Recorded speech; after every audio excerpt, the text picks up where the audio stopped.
Welcome to the 11th lecture of C Programming Basics to Ultimate course by Grower Grades। तो इस lecture में हम लोग basically dynamic memory allocations के बारे में पढ़ेंगे कि आखिरकार सी प्रोग्रामिंग के अंदर डायनेमिक मेमोरी एलोकेशन का क्या कॉन्सेप्ट होता है। तो चलिए शुरू करते हैं वीडियो को।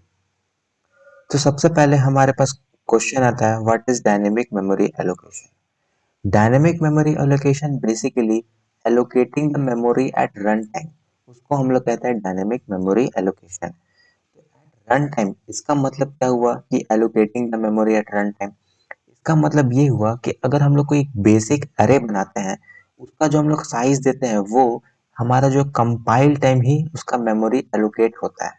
लेकिन डायनेमिक मेमोरी एलोकेशन की हेल्प की मदद से हम लोग जो अरे कोई भी बनाते हैं उसका जो साइज देंगे वो हम लोग रन टाइम, मतलब जब हमारा कंपाइल हो जाएगा उसके बाद जो हमारा रन करता है कंपाइलर प्रोग्राम, उस समय हम लोग उसका मेमोरी एलोकेट करेंगे। तो इसको कॉन्सेप्ट को समझने के लिए हम लोगों को बेसिकली तीन कॉन्सेप्ट के बारे में जानना होगा।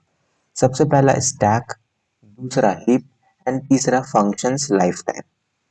इन तीनों के बारे में मैंने ऑलरेडी डिटेल वीडियो डाल चुका है अपने playlist of the C programming, ठीक है। लेकिन इस वीडियो में भी हम लोग ब्रीफली कवर करेंगे इन तीनों के बारे में। तो सबसे पहले हम लोग देख लेते हैं स्टैक क्या होता है और डायनेमिक मेमोरी एलोकेशन में इसका क्या रोल है। समझिए आप एक प्रोग्रामर हैं और आप कोड लिख रहे हैं। आपने क्या लिखा, आपने एक एरे बनाया जिसका साइज आपने बहुत ज्यादा दिया है, ठीक है।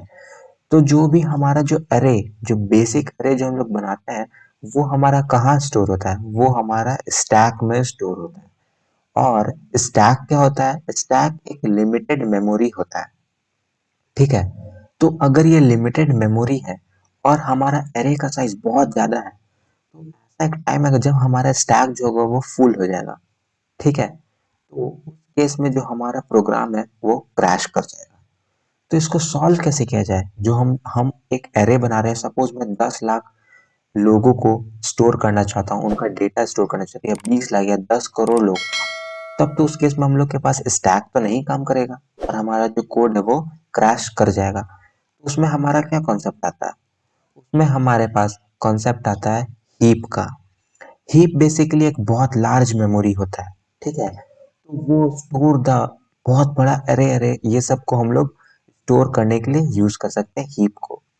लेकिन हीप में क्या बोलता है ना, हीप हीप बोलता है कि मेरे अंदर अगर तुम अपने मेमोरी को स्टोर कराना चाहते हो तो वो मैं नॉर्मली स्टोर नहीं कर सकते हो, उसके लिए तुम लोगों को डायनेमिक मेमोरी एलोकेशन करना होगा। तो इसीलिए हम लोग डायनेमिक मेमोरी एलोकेशन करते हैं। तो चलिए अब देख लेते हैं डायनेमिक मेमोरी एलोकेशन का बेनिफिट क्या क्या है। तो सबसे पहला यही बेनिफिट है कि हम लोग जो बेसिकली एरे स्टोर कराते हैं या मेमोरी में जो हम लोग डेटा स्टोर कराते हैं वो रन टाइम कराते हैं, मतलब कंपाइल टाइम हमारा मेमोरी में डेटा स्टोर नहीं होगा या मेमोरी का साइज स्टोर नहीं होगा, ठीक है। मतलब साइज उसमें क्या होगा, फिक्स नहीं होगा। हम लोग मान लो कि अगर आपका कोई 10 यूजर अचानक से एक यूजर बढ़ गया तो आप लोग उसी समय उसका साइज बढ़ा सकते हो, ठीक है। पहला बेनिफिट ये है। दूसरा बेनिफिट है फंक्शंस लाइफ टाइम। हमारा जो नॉर्मल कोड होता है उसके अंदर हम लोग किसी भी अरे में मेमोरी एलोकेट कर रहे हैं, तो उसका जो मेमोरी एलोकेट हुआ होगा हमारे कंप्यूटर सिस्टम में वो कब तक वैलिड रहेगा, मतलब कब तक उसका लाइफ रहेगा, तब तक ही लाइफ रहेगा जब तक आपकी कंप्यूटर स्क्रीन पे वो कोड रन कर रहा है। लेकिन हमारा जो डायनेमिक मेमोरी एलोकेशन है, इसमें अगर हमारा जो कोड है वो एग्जीक्यूट कर करके और हमने अपने कंप्यूटर को बंद भी कर दिया, तो वो जो मेमोरी जो एलोकेट हुआ है हमारे डेटाबेस में वो डिलीट नहीं होगा।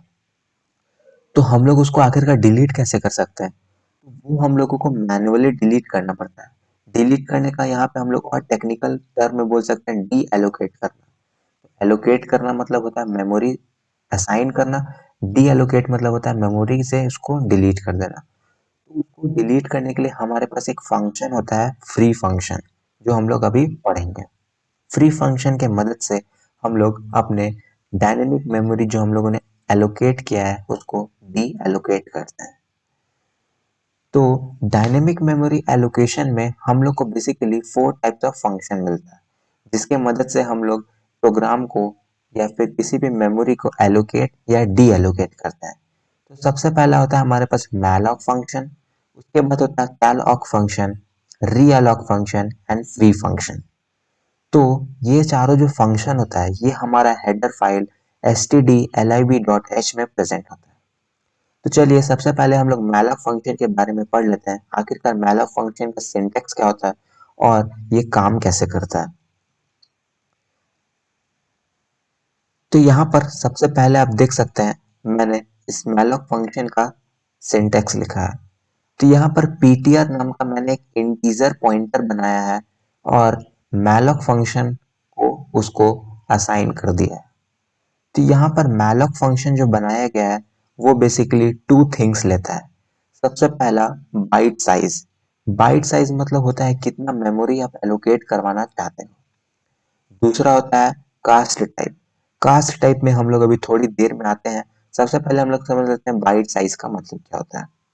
बाइट साइज का मतलब होता है कि आप कितने ब्लॉक ऑफ मेमोरी को असाइन करवाना चाहते हो, मतलब कितने ब्लॉक को आप बनवाना चाहते हो डेटाबेस में। तो सपोज यहाँ पर मैं 5 एलिमेंट्स का एक ब्लॉक बनवाना चाहता हूँ जिसका साइज लेना चाहता हूँ मैं इंटीजर। तो साइज ऑफ बेसिकली यहाँ पर एक बाय डिफॉल्ट फंक्शन होता है जो किसी भी डेटा टाइप का साइज हम लोग को बताता है ऑपरेटिंग सिस्टम के मुताबिक।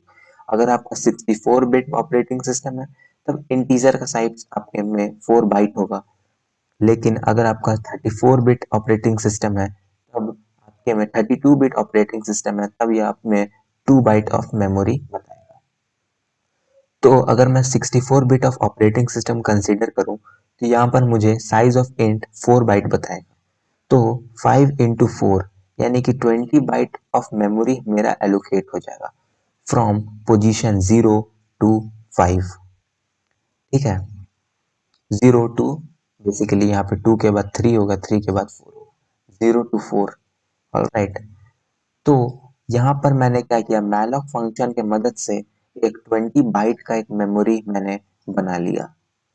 लेकिन हमारे पास जो मैलॉक फंक्शन जो हमारा डिफाइन होता है वो हमारा एक पॉइंटर रिटर्न करता है जो वॉइड टाइप का होता है। वॉइड टाइप का मतलब कि ये किसी भी डेटा टाइप का नहीं होता है। ठीक है, तो हम लोग को मैलॉक को बनाना पड़ता है डेटा किसी एक डेटा टाइप का। तो यहाँ पर मैंने ptr लिया हुआ है इंटीजर डेटा टाइप। तो यहाँ पे जो मैं मैलॉक जो हमारा मेमोरी एलोकेट हुआ है डायनेमिकली उसको भी मैं क्या करूँगा, कास्ट कर दूंगा, मतलब चेंज कर दूंगा किसमें, इंटीजर में।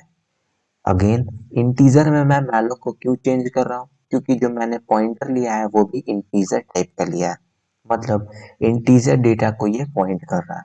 इसीलिए मैलॉक फंक्शन को मैं कास्ट कर रहा हूँ, मतलब चेंज कर रहा हूँ इंटीजर। तो जो हमारा मैलॉक फंक्शन होता है वो allocates a single large memory. तो ये सिंगल लार्ज मेमोरी एलोकेट करता है। आखिरकार इसका मतलब क्या हुआ, इसका मतलब यही हुआ कि अगर हम लोग यहाँ पे 5 ब्लॉक का मतलब 5 डेटा हम लोग स्टोर करना चाहते हैं तो ये 5 multiplied by size of integer यानी 20 बाइट ऑफ मेमोरी एलोकेट कर देगा for 64 bit operating system. From memory location of the first byte will be first 4 bit will be 0, 1, 2, 3 and 4 and so on. Right, तो यहाँ पर जो ptr pointer है उसका क्या काम है, ptr जो पॉइंटर है उसके मदद से हम लोग इन सभी ब्लॉक ऑफ मेमोरी को एक्सेस करेंगे। मतलब इस ब्लॉक में हम लोग कोई डेटा को स्टोर कराना है तो उसके लिए हम लोग ptr का इस्तेमाल करेंगे, या फिर इस ब्लॉक में अगर हम लोग को स्टोर कराना है तो उसके लिए अगेन ptr को स्टोर करेंगे। तो बाय डिफॉल्ट मतलब हम लोगों ने यहाँ पे ptr पॉइंटर बनाया है वो हमारा पॉइंट करता है इस फर्स्ट बाइट ऑफ मेमोरी को। ठीक है, तो चलिए चलते हैं अपने कंपाइलर पे और let's go and code it. तो यहाँ पर हम लोग आ गए हैं अपने कंपाइलर में। तो सबसे पहले मैं क्या करूंगा, सबसे पहले मैं अपने हेडर फाइल को इंक्लूड कर लूंगा, दैट इज stdlib.h। उसके बाद हम लोगों को एक कॉन्सेप्ट दिमाग में रखना है कि हम लोग जो नॉर्मल अरे बनाते हैं उसमें हम लोग क्या करते हैं, इंट देते हैं, साइज देते हैं अरे का और उसका नाम देते हैं। लेकिन हम लोग यहाँ पर ऐसा कुछ नहीं करेंगे, हम लोग यहाँ पर क्या करेंगे, डायनेमिक तरीके से हम लोग मेमोरी एलोकेट करेंगे। इसके लिए सबसे पहले हम लोग एक पॉइंटर बना लेंगे ptr और इंटीजर बना लेंगे int I and end. This is the pointer which hold the base address of the block created.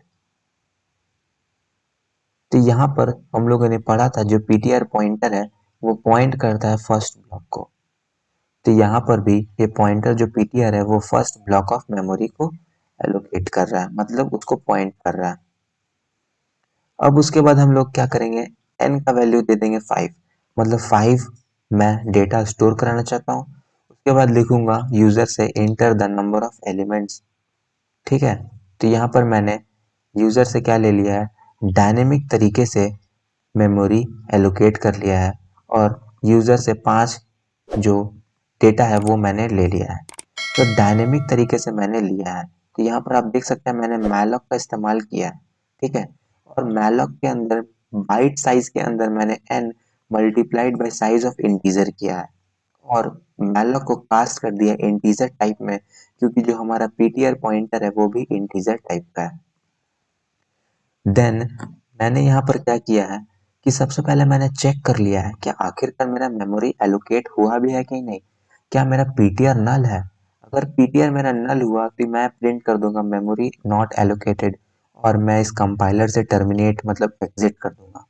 लेकिन अगर मेरा ptr सक्सेसफुली मेमोरी एलोकेट कर दिया है तब उस केस में मैं एक एल्स ब्लॉक बनाऊंगा और इस एल्स ब्लॉक के अंदर मैं क्या करूंगा, प्रिंट करूंगा मेमोरी सक्सेसफुली एलोकेटेड और मैं क्या करूंगा और सारे एलिमेंट्स को मैं प्रिंट कर दूंगा।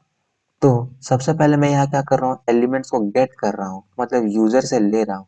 तो यहाँ पर सिंपली मैंने यूजर से ना लेते हुए मैंने इसी में लिख दिया है कि मैंने position I ptr of position 0, मतलब पोजीशन यहाँ पर ptr का क्या है, फर्स्ट पॉइंटर, यानी pointer at the first memory block. First memory block में मैं क्या स्टोर करना चाहता हूँ, i+1, मतलब 0+1 यानी कि 1। देन i का वैल्यू इंक्रीमेंट हुआ, ये जो ptr पॉइंटर है ये सेकंड ब्लॉक में आया और सेकंड ब्लॉक में मैं क्या स्टोर कर रहा हूँ, i+1। i का वैल्यू यहाँ पर क्या हो गया, 2 हो गया, इंक्रीमेंट हो गया। तो यहाँ पर मुझे 2 ptr ऑफ पोजीशन 1 में स्टोर हो जाएगा। देन मैं क्या कर रहा हूँ, नंबर ऑफ एलिमेंट्स को प्रिंट कर दे रहा हूँ using ptr and the i। तो यहाँ पर आप देख सकते हैं मैंने कहीं पर भी एरे ऐसा कोई एक प्री डिफाइन नहीं दिया है। इससे हमारा क्या हुआ कि हमारा जो कंपाइल टाइम नहीं हुआ और हम लोग डायनेमिकली मेमोरी एलोकेट किए। तो चलिए इसको रन करके देखते हैं कि आखिरकार हमारा जो कंपाइलर है वो रन कर रहा है कि नहीं। तो यहाँ पर कंपाइलर बेसिकली थोड़ा टाइम ले रहा है, तो हम लोग यहाँ थोड़ा वेट करते हैं कंपाइलर के कोड को फिनिश करने में, उसको कंपाइल करने में, जो हम लोग मेमोरी एलोकेट कर रहे हैं डायनामिकली। यहाँ पर नंबर ऑफ एलिमेंट्स मैंने क्या लिया था, 5 लिया था। फिर यहाँ पर देखिए यहाँ पर आपको मिल रहा है मेमोरी एलोकेटेड सक्सेसफुली, यानी हमारा मैलॉक फंक्शन वो अच्छे से काम कर रहा है। उसके बाद एलिमेंट्स इन द एरे जो 1 2 3 4 5 हमें आउटपुट में मिल गया। इस तरह से बेसिकली हमारा डायनेमिक मेमोरी एलोकेशन होता है। So, thanks for watching. Do like, share and subscribe to our channel Grow Your Grades। और बाकी सभी जो मेमोरी एलोकेशन फंक्शंस है उसको मैं नेक्स्ट वीडियो में कवर करूँगा। Again thanks for watching.